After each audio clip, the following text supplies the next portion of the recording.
Welcome to Horror Mania. I'm your host Terrelle.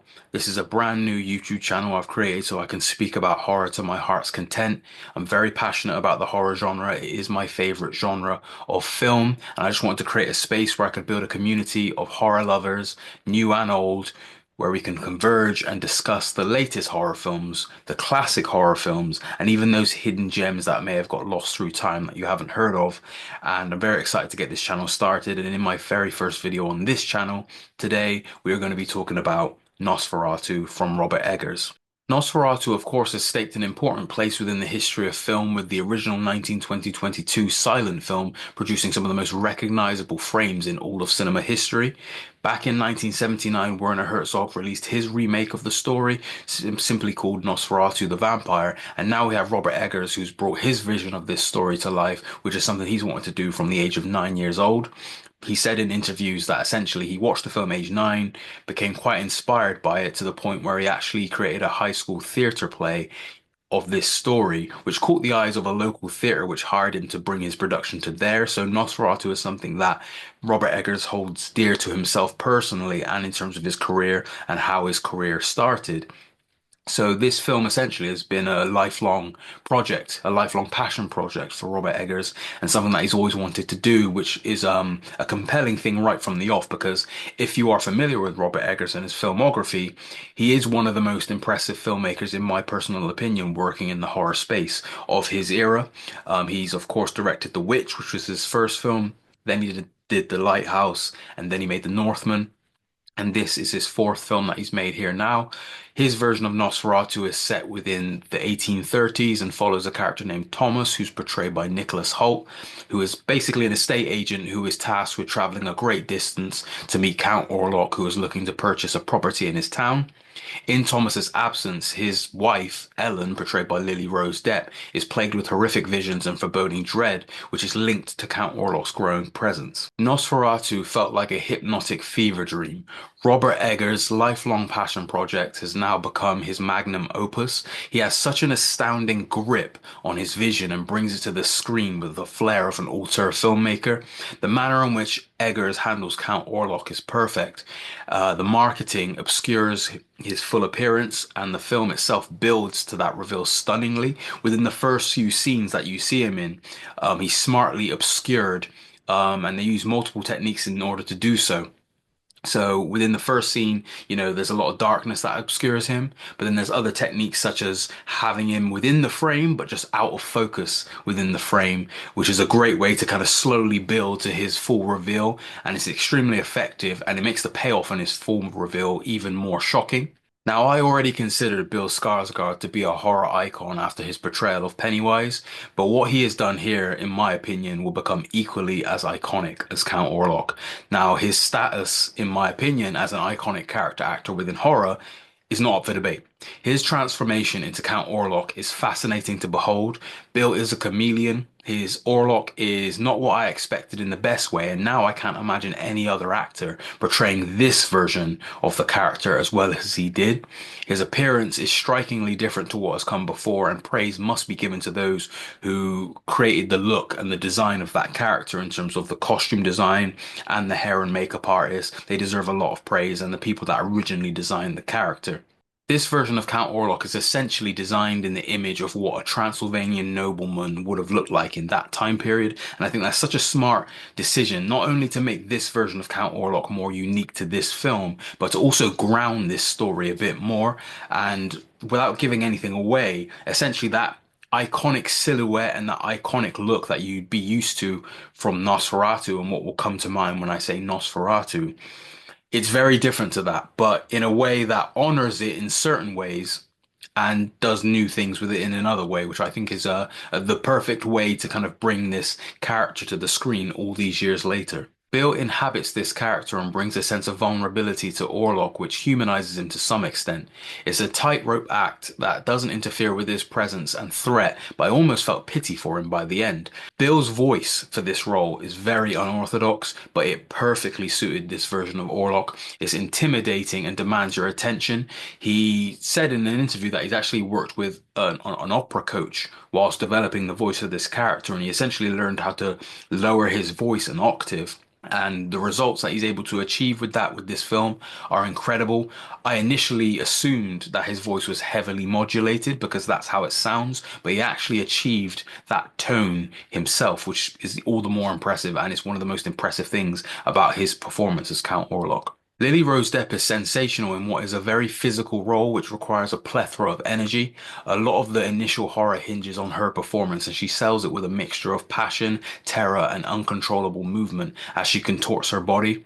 Robert has made Ellen the most compelling female lead in a Nosferatu film by centering this story around her, and she is essentially the cog that gets all the wheels turning, but that once again helps make this version of Nosferatu stand out compared to the rest and gives us a more unique perspective to the story, but also the horror within it.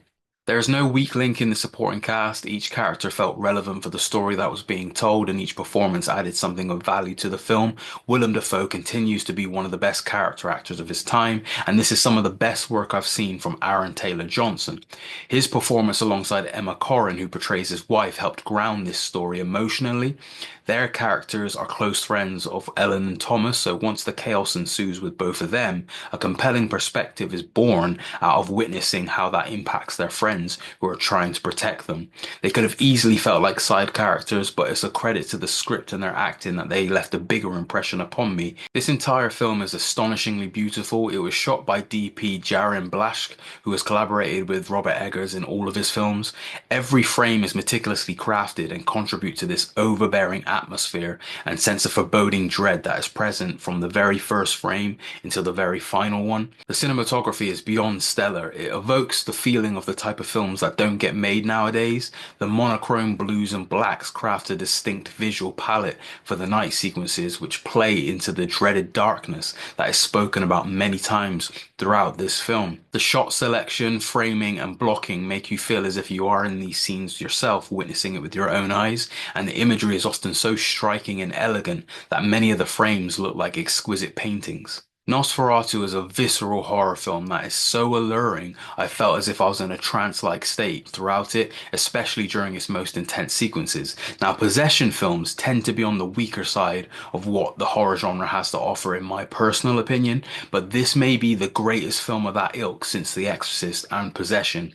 This came as a surprise to me because I didn't expect possession to be a component of this film, as it's a new aspect to this iteration that wasn't featured in the previous versions of this story. It suits the story that Robert is telling with Ellen, and his execution of those moments made it feel like a film that was made in the era of The Exorcist. And there's a handful of sequences, possession sequences, and other sequences throughout this film that, in my opinion, are rank among the greatest scenes within horror history.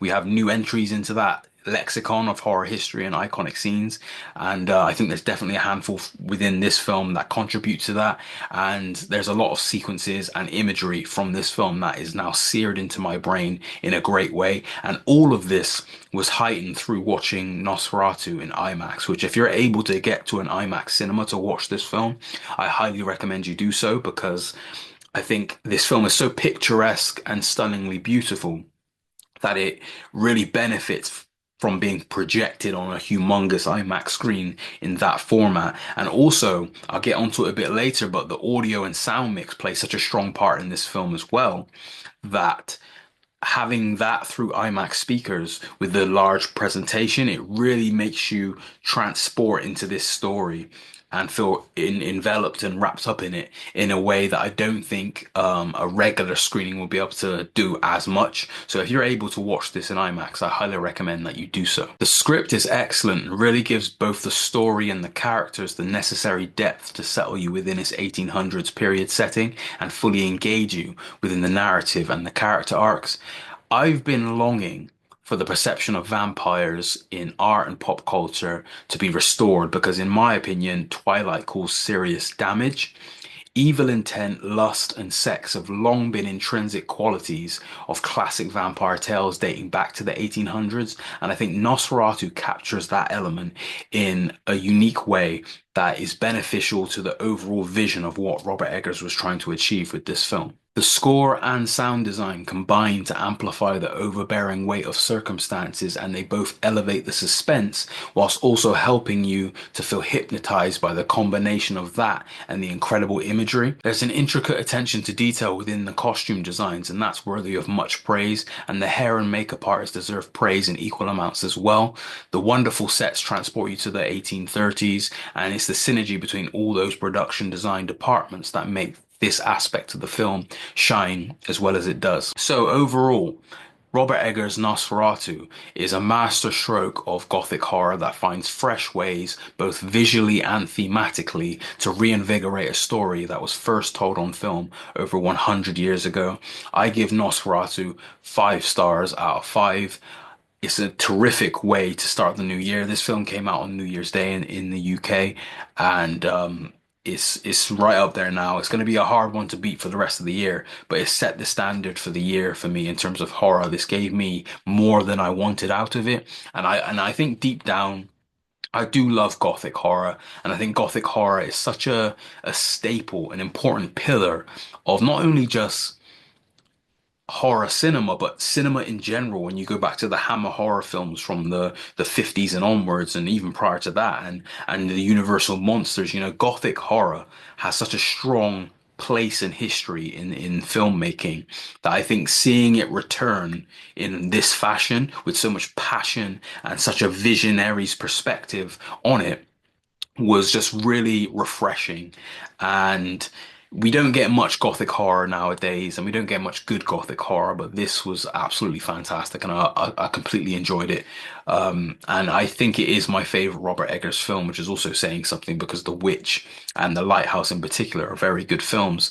But yeah, that's my review of Nosferatu. Thank you for taking the time to listen to this video. If you enjoyed this video, and if you love horror or want to get into more horror, hit the like button, hit the subscribe button, and the notification bell so you don't miss any future videos. And I look forward to talking about horror with you in the future. Thank you for watching.